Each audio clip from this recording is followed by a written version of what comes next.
Let me start with something most executives won't admit out loud.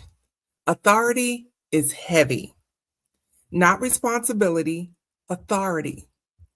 Being the one who makes the final call, signs the documents, calms the room, carries the consequence. At first, it feels like growth. Then it starts to feel like weight. Here's the tension. The higher you rise, the fewer peers you have. The fewer peers you have, the more decisions land on you. And slowly, without noticing, authority becomes isolation. Let me ask you something. When was the last time you made a major decision and didn't have a true peer to process it with? Let me know in the chat if that was you. I've been there. As a retired school principal, I know the feeling. That's not weakness, though. That's structural reality. I worked with an executive who said, I don't feel overwhelmed. I feel alone. That distinction matters. She had a team, she had advisors, she had board members, but she was still the final filter. Every initiative passed through her. Every risk landed with her. Every consequence touched her. That's what I call single point authority concentration. When too much decision gravity collects in one place, momentum slows. Not because of incompetence, because of isolation. Think about a dam holding back water. If every stream feeds into one wall, the pressure builds. Even if the structure is strong, constant pressure erodes over time. Authority works the same way. If all decisions route through one leader, that leader becomes the dam, the pressure valve, the structural risk. High capacity leaders often misinterpret this pressure as burnout, but many times it's not emotional exhaustion, it's structural concentration. Authority has accumulated in one place without redistribution.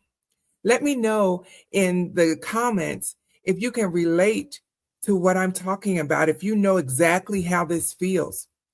Let me ask you, where has authority pulled around you instead of flowing through a system? So let's calibrate. On a scale of 1 to 5, how many decisions in your organization simultaneously depend on your final validation? Again, on a scale of 1 to 5, put it in the comments. On a scale of 1 to 5, how many decisions in your organization ultimately depend on your final validation? Be honest. Now ask yourself this. How many of those truly require your intelligence? And how many require better architecture? Early stage leadership proves capability by carrying more. Advanced leadership proves wisdom by distributing correctly. Authority hoarded creates fragility. Authority structured creates sustainability. So let's go deeper. One leader I worked with realized she was the silent bottleneck. Her team was not weak. Her system was unclear. We redesigned 3 decision lanes: what required her strategic oversight, what required structured delegation, and what required autonomous execution. Within weeks, the decision speed increased, her team confidence strengthened, and her cognitive load dropped. Nothing changed about her intelligence. Everything changed about her architecture. Another client shared after a session, I walked in unsure how to move forward and left with a clear, actionable plan. And that's important. That clarity wasn't emotional relief. It was structural redistribution. Sometimes carrying everything feels noble. It does. I'm protecting the standard. I'm safeguarding the vision. I'm the only one who can see the whole picture. But concentration of authority creates single point failure.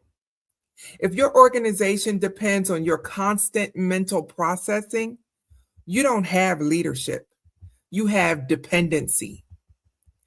Serious leaders design themselves out of being the bottleneck. Let me ask you this directly. If you stepped away for 30 days, would your decision system function or stall? Ooh, that stung a little bit, didn't it?